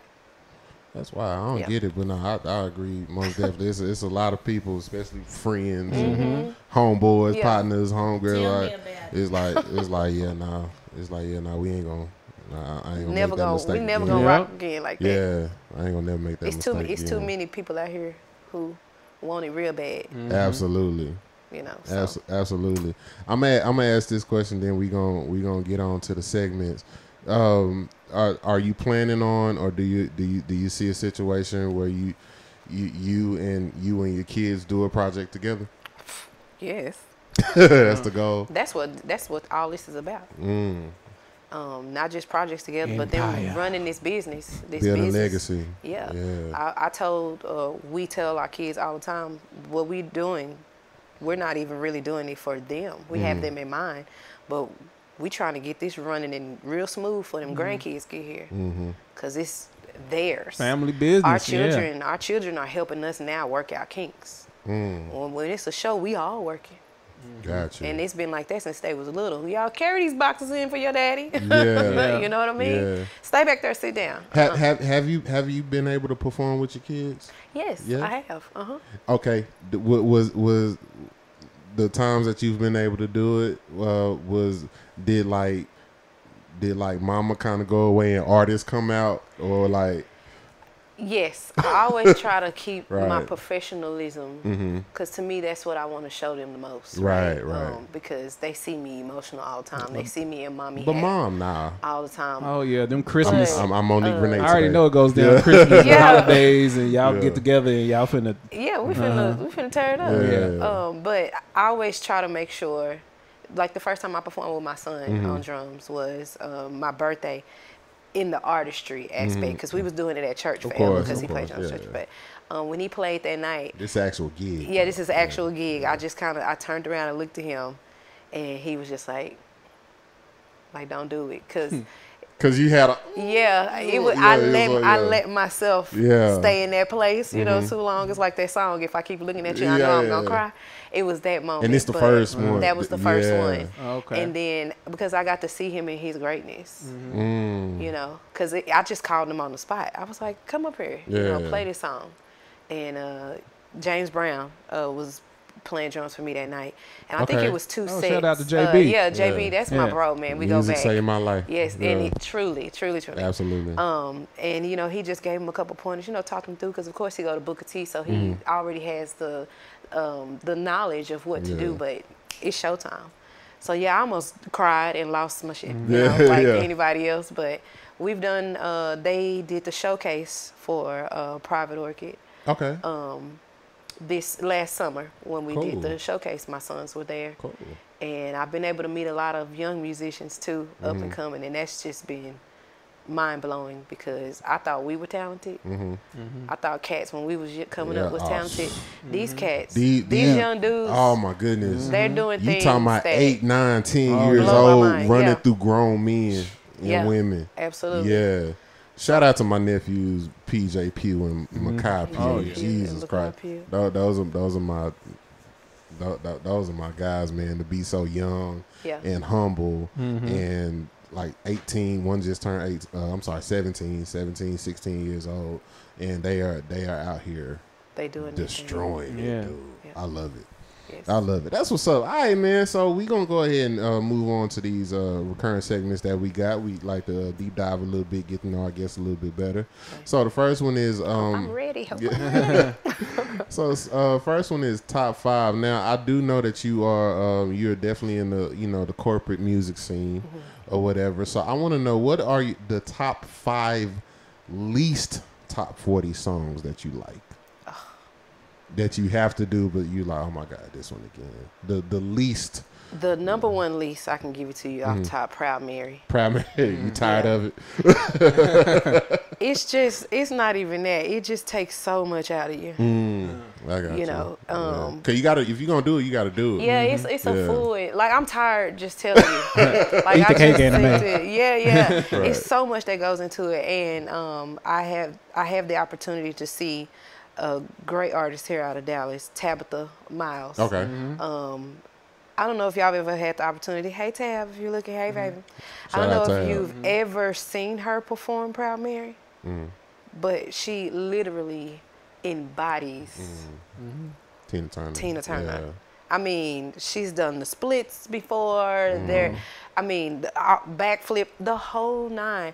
So when I saw her do it, I was like, I never again. Nobody ever asked me to do this song, because I am not doing it like that. Yeah, I'm good. I don't ever want to do that. But that's number one. That's one. Least favorite. Starship. Okay. I don't like Starship. Like, y'all can keep that. Right. That's another one. What would be another? Oh, Sweet Child of Mine. I don't. Why? Yeah. Why? Because the whites love it. But why? The whites It's love just, it. it's a lot of work in Right. that song. Right. A lot of work. Okay, that's 3. Few of my favorite things. Okay. By specifically the Kelly Clarkson version. Yeah. Again, that's another why. Why? I don't understand why she decided to sing that song so high. Right. All the crescendo. It's just a lot happening in Yeah. that song, and I don't enjoy doing that song at all. I try to stay away from that. And then You got since one we're more. on Christmas, Mariah Carey. Yeah. I don't want it. Yeah. I don't want it. I don't want it at all. You don't. At this point, just keep it. Yeah, just like keep it. Now they ask, do you know that song? No. Really? I don't know that song. I don't know what you're talking about. I don't know that song at all. That's funny. All right, so that's your top 5. All right, so moving forward, we have a recurring segment called Playing in the Wrong Key. All right, so what's playing in the wrong key to you, referring to like your musical, artist, entertainment pet peeves? What's playing in the wrong key for you? Playing in the wrong key for me is coming to a gig with an ego. Because we can't get sync. It's over. It's not going to be productive. Like I talked about earlier, I really have the heart of a servant when I'm on stage. One, I'm being hired to do a job. And I never accept a job at a low-paying amount. As you should. So in certain arenas, the professionalism should already be there. The respect should already be there. No one comes with the ego, because we're not here for us. We're here because Kenneth and Kelly are getting married, and this is their one day to feel special, and for their guests to feel special. And remember, for the rest of their lives. Yes, for the rest of their life. Like, our facial expressions, everything that we're doing. And ego has to go, because I can't communicate with the rhythm section if the drummer got an ego. Right. I can't, if the keyboard player on one, what can I do? Right. I can't do anything. So I don't like egos. That's my biggest pet peeve. Leave your ego at the door. At the end of the day, we all working. One band, one sound. We already, we know the movie. Right. You know, right. and that's the more cohesive you are, No Devin Miles in the the building. better. Please. Yeah. He had to learn the better way. eventually. He did. Right. He had to learn, and I think we all do. Right. Yeah. For sure. But I'm 39 years old. Yeah. Run that shit back. I don't want to hear it go. Absolutely. I'm over it. Absolutely. I feel that. All right. So moving forward, we got this one. This should be a good one. This is called Gig Tales. All right. So we love this one. So good, bad, ugly, or indifferent. What's that one gig story / experience that you had that you could talk Like about? you got one. Oh, I got so many. Yeah, we all do. I have so many gig tales, but I'm gonna tell this one because it's a funny on me. Okay.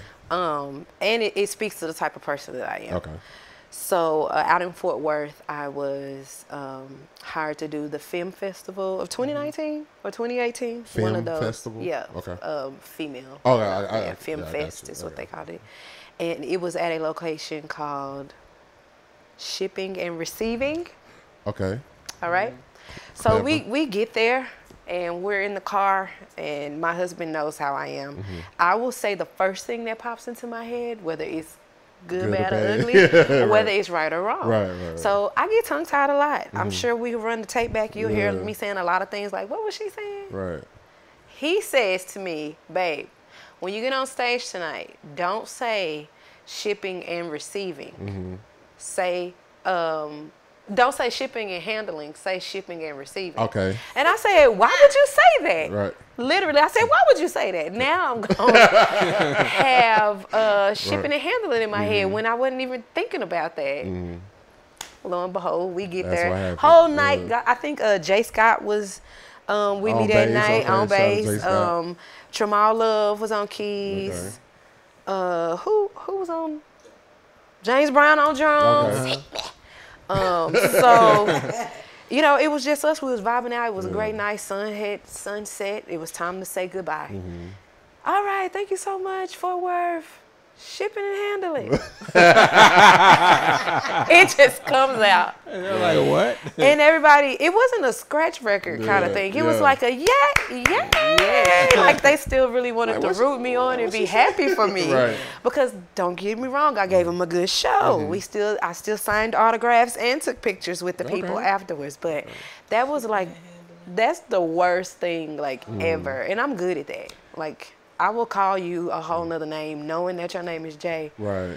But I don't mean to. No, I got you. I got you. I had that one. I used to frequent, like, when I first started my band Funk Your Feelings. Mm-hmm. Our training ground was this one spot in Deep Ellum called Loose and Low. Okay. So we were so it's like and that's like those first couple months, that's all we played. Mm-hmm. So when we first got that other gig outside, you know, I was always used to saying, hey, all right, Loose and Low, you know, whatever. And we got that one, hey, what's good? How everybody feeling, Loose and Low? They like, what? He talking about our, he's like, they talking about our boss? Exactly. What is he referencing to? That was funny. You know what I'm saying? And I was like, shit. I done messed up.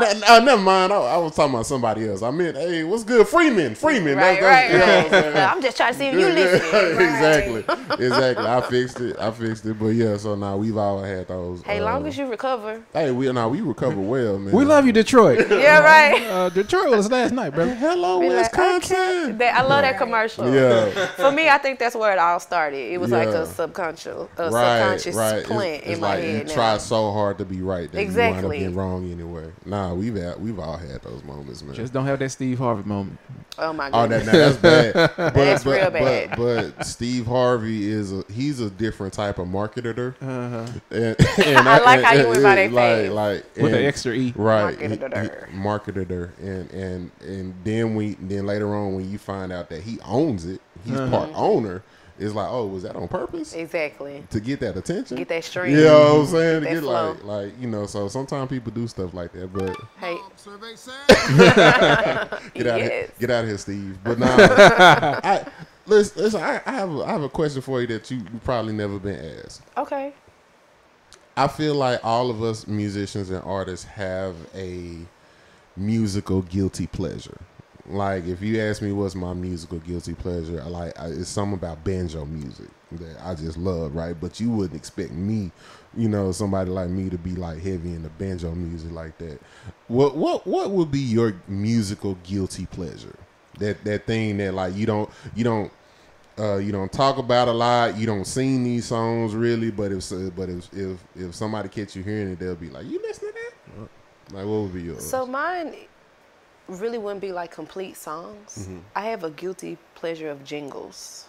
Mm-hmm. Okay. So when I was a kid, I just knew I was gonna write jingles. Mm-hmm. And then, you know, when Jamie Foxx show came out. Oh yeah. Yeah, when Jamie Foxx show came out, I was like, oh no, it's a lame that's I can do it. Jingles 2000. Exactly. Because I just love jingles. Yeah. Like I just got Come milestone electric. Right. I got O'Reilly. Yeah. Like I got them in my head, like all day. Reach for the sky, the rise. Man. Yeah, I love jingles. Again, I was able to pitch a couple to Disney. You know, I had that opportunity. It wasn't picked, but my stuff was good. What was it for? What was the jingle for? Raven, the That's reboot of That's All Right. The reboot of that. Okay, bad. I had that opportunity. Shout out. You know who gave it to me. I appreciate you. Love you. Already. But for sure. I just enjoy doing it. So jingles. Would you throw like theme songs in there as well? Absolutely. Yeah. I was able to. We did another podcast. I have a good friend, Andre. He used to do a podcast, Worst Day of the Week. Okay. And I did his intro for 2 seasons. Okay. So that was really fun to do that as well. It just gives you a creative outlet and try to kind of speak for the atmosphere you're trying to create before everything gets started. So shout out to Lupal Beats for our super dope intro music. Yes, it is nice. I definitely love that, man. Shout out to Lupal Beats. It's a vibe. Yeah, I would probably say theme songs would probably be mine. Yeah. Cause like Family Guy probably have some of the dopest music. But you know, Seth MacFarlane is actually like musically trained. Like he's classically trained in music, and that makes sense. Well, you can tell, he translates. Yeah, he's classically trained in music, and of course he has the stuff that like he used to listen to when like you watch like his interviews and stuff like that. Stuff he used to listen to and all that when he was younger and stuff like that. Like he's actually a classically trained musician. But yeah, like Martin has some of the funkiest joints, man. Martin and Living Single, Step by Step. You got Family Matters. All of those shows, like they was the best. Now, so for me, if we're talking about like the TV show realm, I like the transition music. Like like like when some bad happened. Jamie Foxx show was phenomenal. Jamie Foxx show had the absolute best transition music. And I think we listened up too. You know, we had our ear out because a lot of people knew he was musically inclined and what he was capable of doing, but you had so many people that had no idea. But those of us who loved him for his music, it was like, you hear what that nigga did? Right, exactly. So exactly. Yeah. So like transition music, like that's in TV shows and stuff like that.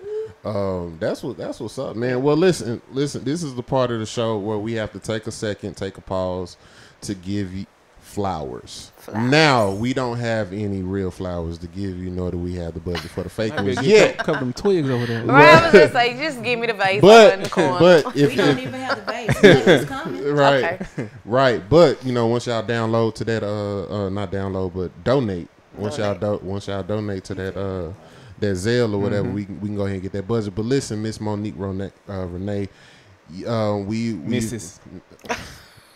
Yeah, get it right. I am not finna do this. Lady Mo. Yeah. We've been watching you from afar. We are very picky and choosy about who we have sitting on the couch with us. Thank you. And stuff like that. And we just want to let you know, first of all, we are definitely fans of yours. We are. This is our first time meeting. Me and you and your lovely husband. Thank you. But you guys. Not only are we fans of you as an artist, but now we've become fans of you as people. Thank you. As people, and we definitely appreciate you taking the time out of your busy schedule to come sit down and talk to us. We're definitely rooting for you. We see you. You are a very talented, very beautiful young lady. Thank you. And we definitely want you to keep going. We definitely don't want you to stop. We love the fact that you're not just out here working for dollars and tips. You've built a brand. You've built an empire. You're building that, and you're looking at the long game with you and your partner. And we definitely appreciate you for that. We're fans of that. So we just want to say we love you. Appreciate you so much, man. Y'all clap it up for her one time.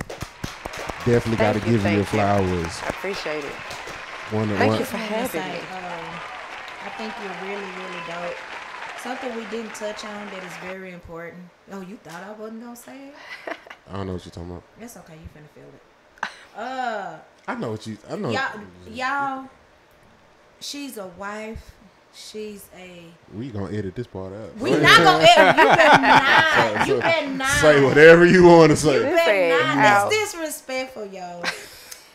But she is a tambourine player. Do you understand how equally yoked me and her are? Me and her is. Me and her. We are. Her and I. We, us. We're linked. We are linked. And she enjoys it, and she speaks of the same caliber that I do about tambourines.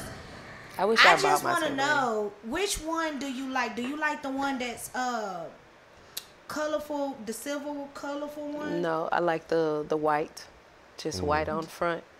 The skin, it feel like cowhide or something. Yeah. The single one or the double? The double. Okay. How do you hold it with your nails on? Because that's important, right? Oh, so it is, but do I need to say more? When I wear nails and the tambourine is involved, or bowling, any of the things that I love to do, tick, tick, tick, tick, tick, they coming off. They coming off because you can't really. Don't distract my ministry. Now, all right, so since we're here, I want to preface all of that by saying she said that she does not overplay the band. She said that she can actually keep time. And so she said all of those things. So it's like you can't dismiss that. I'm not necessarily talking to people like her. Like us. I'm talking to the people who are just utterly disrespectful with this tambourine. Yeah, they exist. You have people who are utterly disrespectful with this tambourine, and I feel like you guys should be stopped. Y'all should be stopped. Later on, we're gonna have Pastor pull out. We're gonna have him come and do a prayer that the Lord smite you in your hand, in your tambourine hand specificely. Oh Lord, don't take my tambourine hand. Not you, because you seem to be. You seem to do right by the tambourine. It's those other people. Keep the cadence. It's those other people that it's like, bro. It's like, bro, you tambourine people you need. I don't understand how you have a whole Baptist fit and still trying to play with us. Yeah. Just being your Baptist fit. The ushers trying to come around you and keep you from falling, and they trying to take your tambourine, but they over there using it as a weapon. It's like you need to stop. Take my tambourine. That's what they be doing. You must be stopped. It's a weapon. You tambourine players must be stopped. Have you ever seen the I don't know her name, but the tambourine lady that go on tour and all that? What's her name? I know exactly. Miss Ruby, right? Is that her name? She's a legend. She's a legend. Okay. She I was gonna ask you, how do you feel about that caliber of playing? Her. She is a legend. She's like the Michael Jordan tambourine. So she is a legend in the church community. Oh, she is. She is a legend, and because she'll be at all the conventions. All of them. She'll be at like every. I think they have a seat marked for her. I was just gonna say she has a sign seating. I think assigned seating. But hey, y'all seen her with her glove on? But this is the thing. But this is the thing. The band is able to do what the band is able to do, and she does her own thing. She shines by herself, but she does not. Again, she the only tambourine player I know get a solo. She can keep time, but she's also earned that. How about you earn that before and she you? Been consistent in her. You know what I'm saying? And she's not one track. She doesn't suck. Yeah, she's not one track with it. She used her elbows, her knees, her thighs, and she's very in tune with the musicians and the spirit. And the spirit. But you know what? Most of all, she got her degree. Most of all, she does not suck. I knew you were gonna say that. That like she is not trash. Oh. You know what I'm saying? You people with these tambourines need to stop. We are going to start a anti-tambourine. Absolutely. We're not going to convention committee. Absolutely. That's I'm with tough. that. That's tough. I'm with that. Well, people need to learn. Well, maybe the churches should hold auditions. If they treat it like they treat, if we don't just let everybody come in and set up a keyboard, do a tambourine workshop. I don't know. Tambourine clinic. We'll do a workshop. I don't know because churches and willing workers I call them the willing workers. Oh boy. Churches, you can't tell them nothing either. Churches let willing workers get away with way they too do. much. I agree with that 100%. You know what I'm saying? That is a fact. Thank you. Willing workers, they're the ones that split up the church. They don't know nothing. And they go find a new one. Hey, yeah. Listen, man. With like they can't take instructions properly at all. You can be willing and don't have to work. Do something else. Just be willing. Just be willing. Do something else. Be work in what works for you. I want them to be willing to be used by the Lord. Because everybody is so willing to work, but they only want to do what they want to do. They don't have no calling. They don't even have one yet.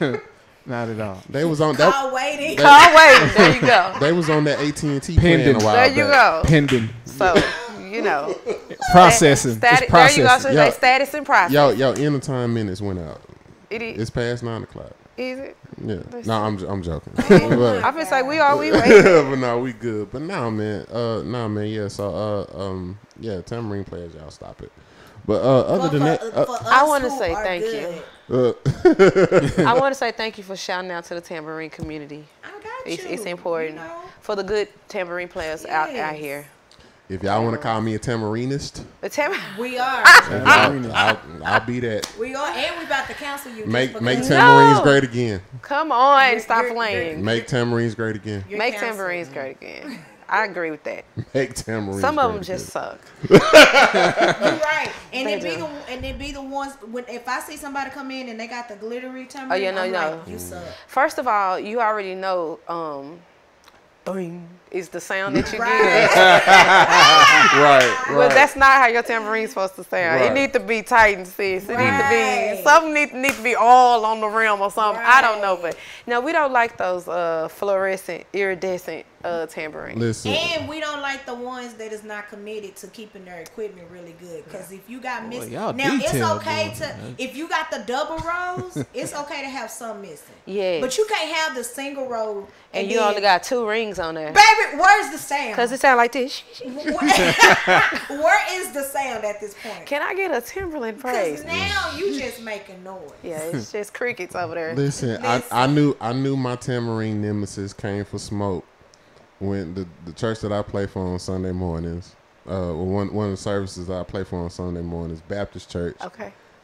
The choir does not have choir robes. Okay. Also, she's not in the choir. Oh. Yeah, she walked in. She walked in with a choir robe on and her tambourine. I don't even know if she had a Bible that day. That's a problem. Wait. And this is my nemesis. Wait a minute. The choir doesn't wear a choir robe. No, but she did. I don't think it's one choir robe in that church. But that's her outfit. She wanted to wear to church that day. This was. Was it white? It was. Did she add a belt for accessorizing? No. She just came in with a whole choir robe and her tambourine. Bro, and her tambourine, and like and she came in fashionably late at that. So it's like I'm playing, and I look over, and she just walked in, and like I feel like I heard her say, nigga. Yeah, I'm here, and I'm like, ooh, you motherfucker. Oh. you just came for smoke today, did you? She wanted it. She said, she wanted it. Yeah, and young. How can I shut it down? And young behold, she was on one that day. I'm like, oh man, it be like that's my nemesis. That's my tambourine nemesis, man. We all got one. We probably gonna have her on the show one day. I don't know. So let me know. Man, that would be something. I'm gonna definitely make sure I catch that would be something. I got a lot of questions. We might have to line fellow tambourine players up the stairs. I just won't be here that day. I just won't be here that day. I just won't be here. Every time she say something we agree with. I'm taking off that. You gonna call in and be like, look, y'all can have it. I'm taking off that night. Something ain't right out here. I ain't gonna make it. My tire went flat. Something. But thank y'all so much for having me. Oh, no. I appreciate it. Learning more about y'all. You know, I also did some research. So, to speak from where everybody's journey has come from, especially, you know, YouTube, musically, I thank you. Because it's some great people that have sat on this couch. Absolutely. And just for you to think that I'm good enough to sit here, I appreciate that. You're definitely more than good enough. Because again, I'm looking at not necessarily just your talent. I'm a very business minded person as well. Absolutely. And I feel like there's certain people out here that are doing it the right way, and it just so happened that those people aren't necessarily in the in crowd. Yeah. And they don't look to be in the in crowd. Yeah. They don't look to be one of the because it's a lot of the popular ones that they're doing all that dope shit on stage, and they have nothing to go home to. Yep. You feel what I'm saying? They have nothing to go home to, and the thing that they going home to ain't even in their name. You feel what I'm saying? I feel you. So to be able to build a brand, build a business, and actually thrive off of that, I have the utmost respect for that. Thank you. Then to add the fact that you're doing it, you're not having to do it by yourself. Yeah. You have a dope partner with you to be able to do that. You are absolutely, you are absolutely welcome on this couch. Thank you. Absolutely. I bet she keep these. You know what I'm saying? Absolutely. Lou, what you got?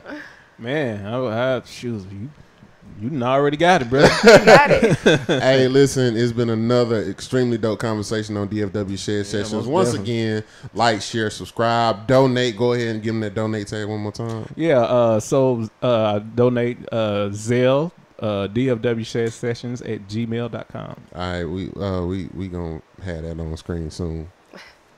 I mean, some. Like real soon. Yeah. But yeah, so like, share, subscribe. Appreciate y'all support.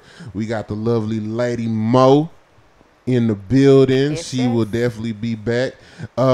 We appreciate y'all so much. We are out. And remember, it ain't gonna suck itself. Oh, it's not.